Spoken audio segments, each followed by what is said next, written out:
I never imagined the morning my daughter threw my belongings out of my own house would be the same morning she discovered she was rich. Life has a strange humor. One moment, you're quietly making pancakes for your grandchildren, and the next, someone is hurling your wedding photo into the dirt as if it never mattered. My name is Lorena Mayfield, 63 years old, widow of a gentle man named Arthur. 7 years ago, when my son Evan lost his job and his wife Leanna was pregnant, they came to my door soaked by a winter storm. I didn't ask questions. I simply opened the door and said, "This house has room for all of us." Since then, I paid the bills, cooked the meals, tucked the children into bed, and kept the roof patched whenever it leaked. I never complained. When you love people, service doesn't feel like sacrifice. But love becomes heavy when gratitude disappears. That morning, the house trembled with Leanna's shrieks. I stood at the landing and watched her wave a lottery ticket like a trophy. "Evan, we're saved," she screamed. $80 million. Do you understand? Evan laughed, dizzy with the possibility of freedom. They hugged, danced, kissed, and never once wondered how that ticket reached the kitchen table. It was the one I'd bought the night before. The same sequence of numbers. I'd played for 2 decades. Birthdays, anniversaries, little pieces of a life I built with my own hands. I stepped down, ready to speak, when Leanna said the words that froze me in place. "We can finally leave this old place." I'm done living under her roof. Her roof? The roof Arthur and I spent our best years repairing. The roof I welcomed them under when they were desperate. By noon, her excitement had twisted into cruelty. She stormed into my room, pulling open drawers, tossing out clothes, family members, and even Arthur's ring box. "We don't need to babysit you anymore," she said loudly, ensuring the neighbors heard. "Go find a nursing home." Evan stood beside her, not helping, not defending, just shrinking into silence. When the last box hit the ground, I lifted one cracked picture frame, wiped the dust off, and finally spoke. "Leanna, did you happen to read the name on the back of that ticket?" Her smile twitched. She didn't answer. I walked to a waiting taxi without another word, leaving behind the house I built and the family I thought I knew. But I carried something far stronger than anger. Proof. Because the moment they claimed the money, the universe began preparing its own receipt. The room I rented above a small Chinese restaurant smelled of frying garlic and old oil, but at least it was mine. No one shouted, "Here!" No one ordered me around. I sat on the wobbly bed and unfolded a thin paper I had tucked safely in my coat. The lottery receipt, stamped with my name, Lorena Mayfield. The black ink had smudged slightly, but my signature remained bold. Arthur used to say, "Always sign your name, Lorena." The world forgets everything except a signature. He was right. 3 days passed quietly until my phone rang early in the morning. A calm male voice said, "Mrs. Mayfield, this is Grant Hollowell, legal representative for the state lottery. We need to verify the winning ticket registered under your name." My breath steadied. "Yes, sir. I'm the one who purchased it." Papers rustled on his end. "We've matched the signature and store time. Before proceeding, you should know someone else has contacted us, claiming to be the rightful owner. A woman named Leanna Mayfield." I smiled without humor. "Of course she has. She alleges," he continued carefully, "that you are not mentally capable of managing assets and that the ticket belongs to your son's household. I laughed softly. People say strange things when money clouds their conscience. He paused. Do you have proof of purchase? I held the laminated slip between my fingers. I have the receipt, and security footage will show me signing the ticket. His tone warmed. Then congratulations, Mrs. Mayfield. The winnings are legally yours. I didn't cheer. I didn't cry.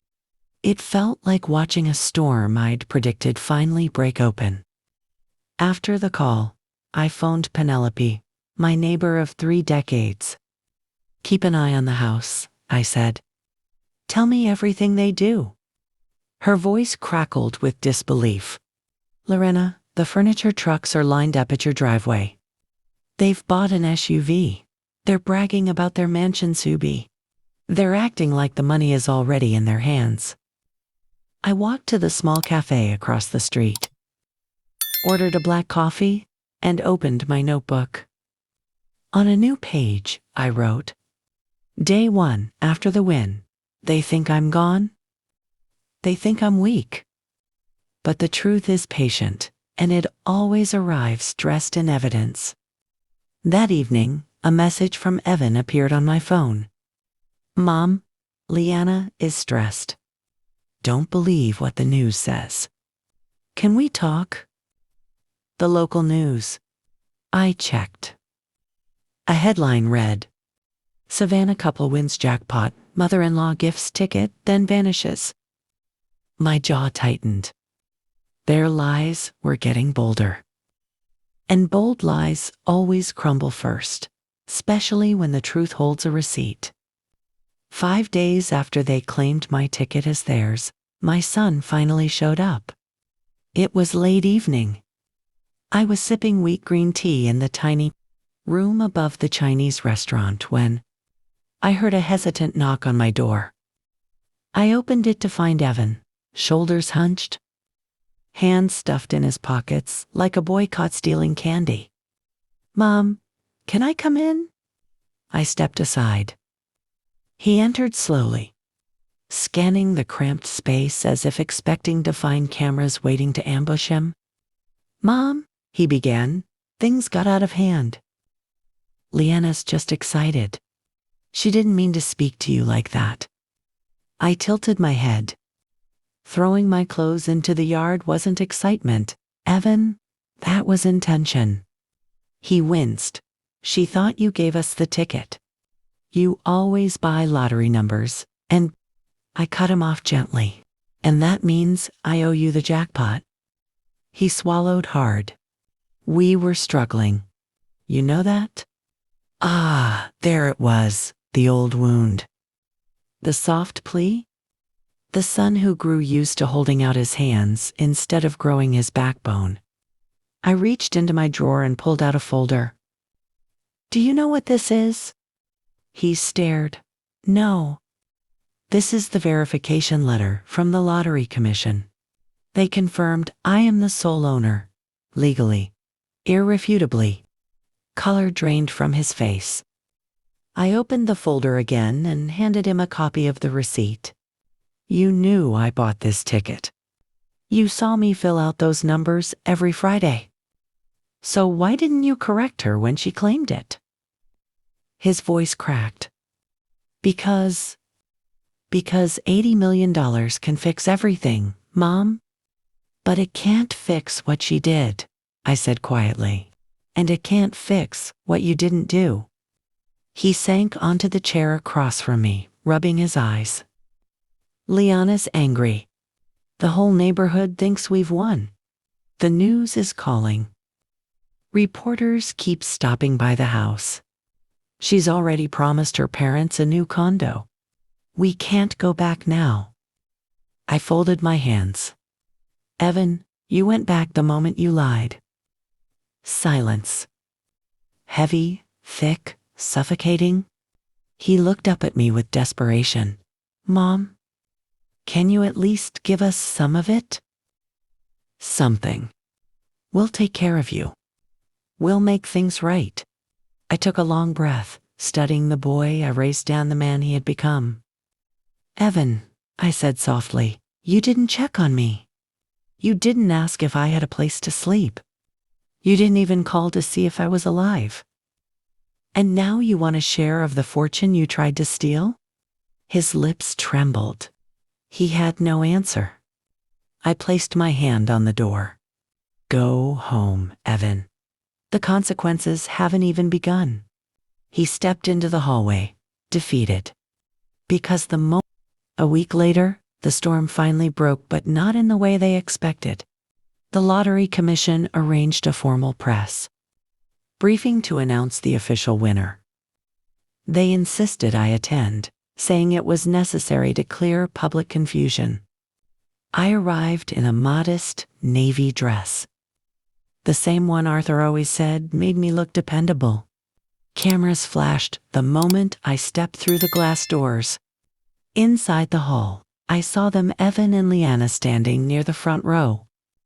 Liana was dressed in an expensive red coat that she likely purchased on credit, her smile strained and trembling.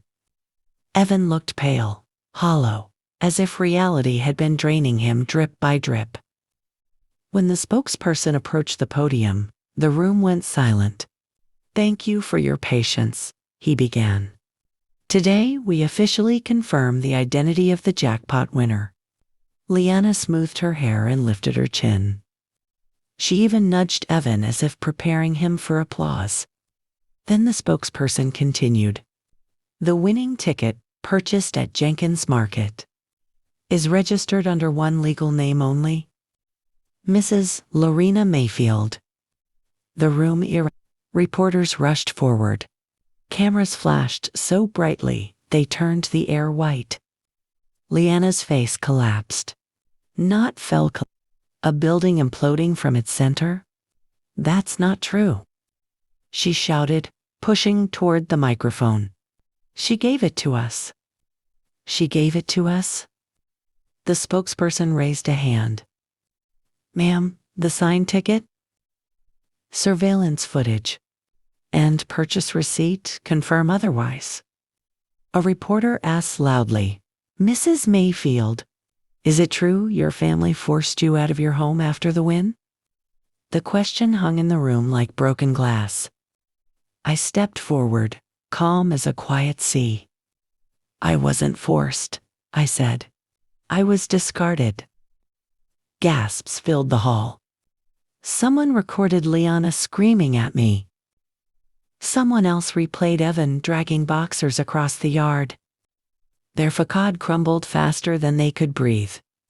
Security escorted them out when Liana tried grabbing the microphone again. Evan didn't fight it. He looked at me as he passed, eyes swollen, jaw trembling, not with anger, but with something far sadder: recognition. He finally understood the cost of betrayal. When the conference ended, I walked outside into clean winter air. A young journalist ran after me.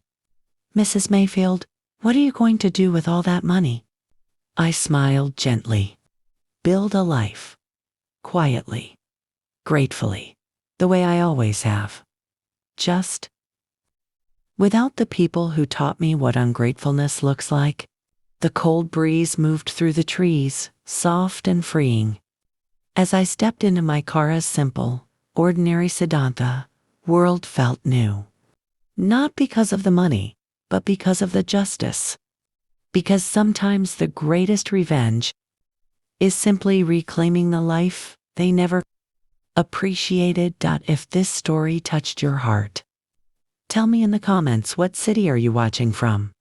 Don't forget to like, subscribe, and share this story so more people remember. No matter how old you are, it's never too late to stand up for yourself.